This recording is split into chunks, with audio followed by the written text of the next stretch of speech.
Everyone knows how I feel. I made it very clear after the debate that I thought he should continue.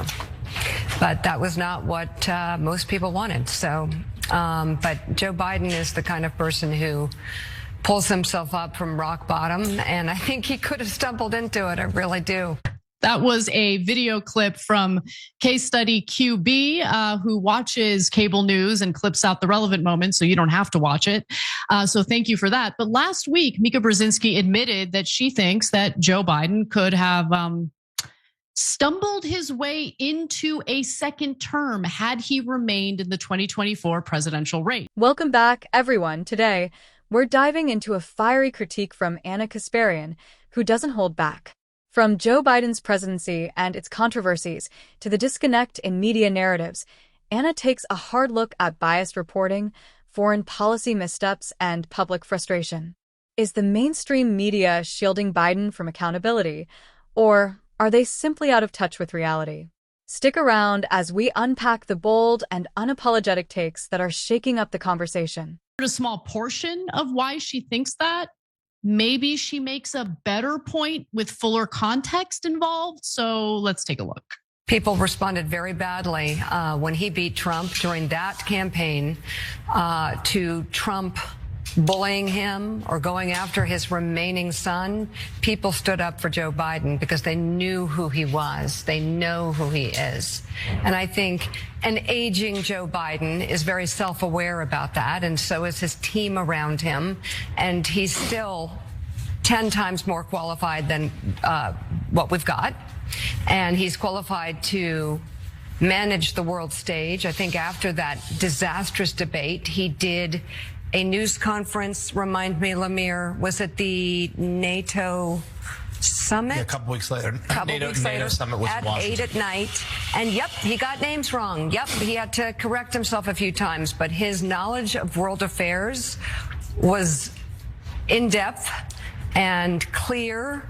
People chose to, filters instead of reality, which was his good president who has historic presidency, who was able to beat Donald Trump. End of story. Based on Joe Scarborough's facial expression as Mika Brzezinski is talking, I am about as convinced as he is in the points that she's making. I don't know. Maybe I'm totally misreading his face, but he seems like he's not buying it at all. Yeah. I certainly am not buying it at all. Biden's internal polling, his campaign's internal polling showed him losing 400 electoral college votes. Well, look, his face is probably grimacing because he's like, no, Mika, we're now kissing Trump's ass. Remember, we shifted. So we'll get to Joe in a second. But there was so many great things in that little clip. He could have stumbled into it, she said. Wow, that really is compelling. That maybe your preferred candidate, who is in obvious mental decline, could have accidentally stumbled into the presidency again. What a compelling case. Well, I mean, he did so great at that NATO summit press conference. I mean, he forgot a bunch of names and a lot of other things that had to be corrected later. But no one understands, but he had such a great command of foreign policy. Isn't that table stakes if you're running for president?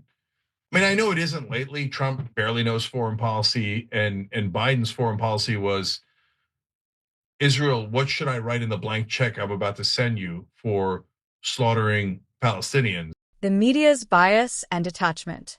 The bias in mainstream media has never been more obvious, with outlets like MSNBC leading the charge in defending Biden's presidency.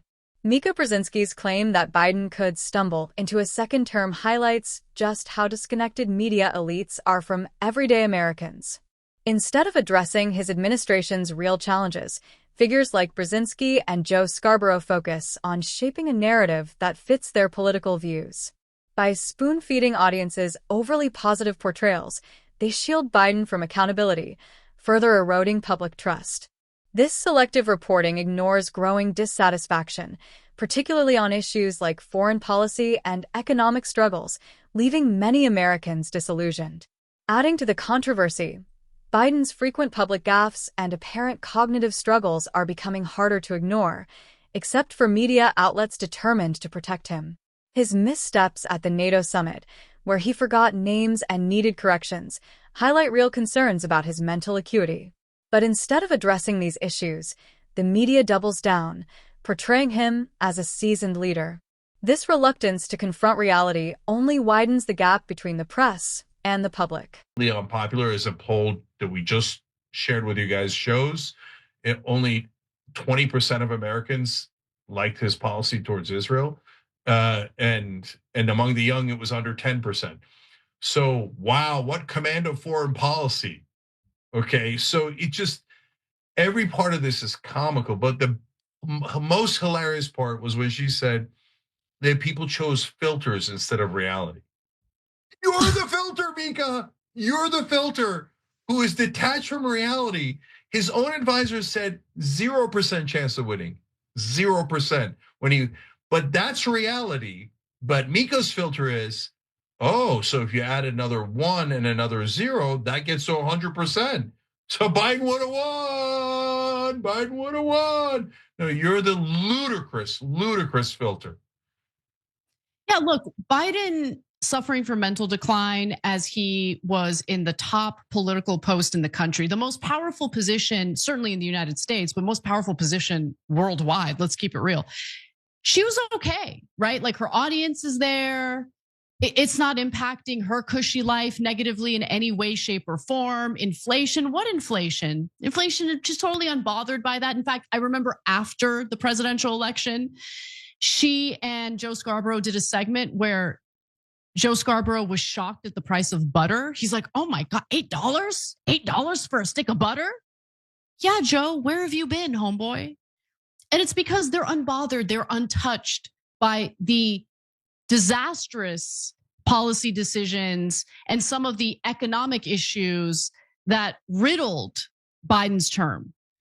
And so while on one hand, I'm making a point about Joe Scarborough appearing to be confused by Mika's ridiculous points, in the next clip that we're about to watch, you'll see that Joe Scarborough seems to be befuddled about other things as well.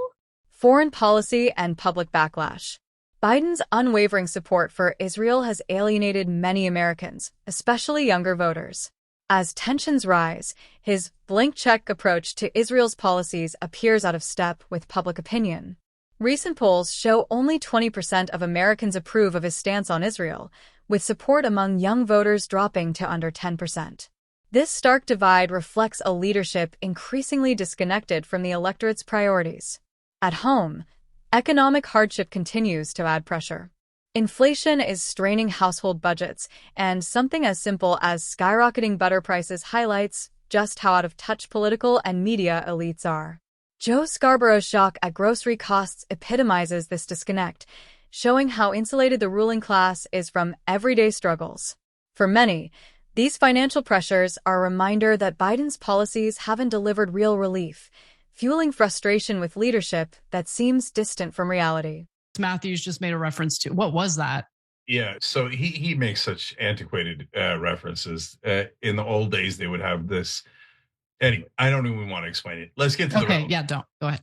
Yeah, so it's so funny that he kind of, there's the two statements that he made kind of explain what's wrong here. So first he says, if anyone told you that they saw Biden doing poorly in the debate and being in mental decline before the debate, they're lying.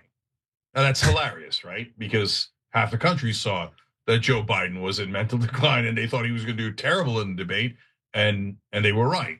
Now most of that was right wingers, and you can say they're biased, but it wasn't all right wingers. We thought he was going to do terrible in the debate. We thought he was in mental decline, and we said that about a year before the debate, and we were proven spectacularly correct, unfortunately. Okay, so but that's okay. So that's half the interesting stuff. But then he says, so historians will have to figure out why things happened the way that they did regarding Joe Biden. No, sociologists and anthropologists will have to break down why everyone in mainstream media couldn't see the most obvious thing in the world that the entire rest of the country did see. 7 out of 10 Americans said that Joe Biden was not mentally well enough to run before the debate. But when Scarborough says, well, I mean, they'd have to be lying if they said that before the debate. What he's accidentally saying is everyone he knows, because everyone he knows is in power, is in the establishment, and is in the elites. And among that group, they so believe their groupthink that they all believe that Joe Biden was young and dynamic. So in that group, Scarborough's actually telling the truth. All of those guys, and because now half of them are pretending they knew all along, when in reality they were butchers for Joe Biden and would attack viciously anyone who said the truth. Half of those guys are now pretending that they knew all along, and golly gee, they were trying to help or something, right? But Scarborough's right. No, among the elites and among cable news anchors, none of them knew. You think they're part of some sort of evil plot. They're not. They're just in a bubble, and they have this groupthink. Democratic leadership are geniuses. Don't look behind the curtain. You'll find out that the Wizard of Oz isn't what he says he is. But geniuses, Joe Biden is the greatest candidate. All those people thought that. And that's because they're so detached from reality. They sound like lunatics to the rest of us, but to them, they think they're the great and powerful objective press. And I mean, they're really giving their whole game away. You know, on one hand, they want to act like they're providing informative news to the American people, informative political analysis to the American people. The growing media credibility crisis. The disconnect between media elites and the public has never been clearer. While Americans deal with inflation, foreign policy concerns, and economic uncertainty, media figures remain in their privileged bubbles.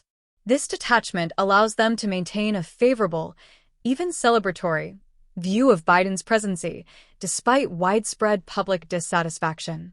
Nowhere is this clearer than in coverage of the 2024 election. Despite polls showing serious doubts about Biden's mental fitness, the media upheld the narrative that he was a strong candidate. This groupthink blinded journalists to real voter concerns, leaving them shocked when public opinion didn't match their projections. By prioritizing bias over objective reporting, mainstream media is losing relevance among audiences who crave honesty and transparency. The fight for truth in journalism. The media's failure to provide objective analysis reflects a larger crisis in institutional credibility. By prioritizing political narratives over truth, they've systematically misled the public, eroding trust in one of democracy's key pillars. This goes beyond bias. It's an unwillingness to confront uncomfortable realities. As this pattern continues, viewers become more cynical and polarized, weakening public discourse. Trust, once broken, is hard to regain. And if the media refuses to correct course, its decline into irrelevance will only accelerate as more Americans turn to alternative sources for honest reporting.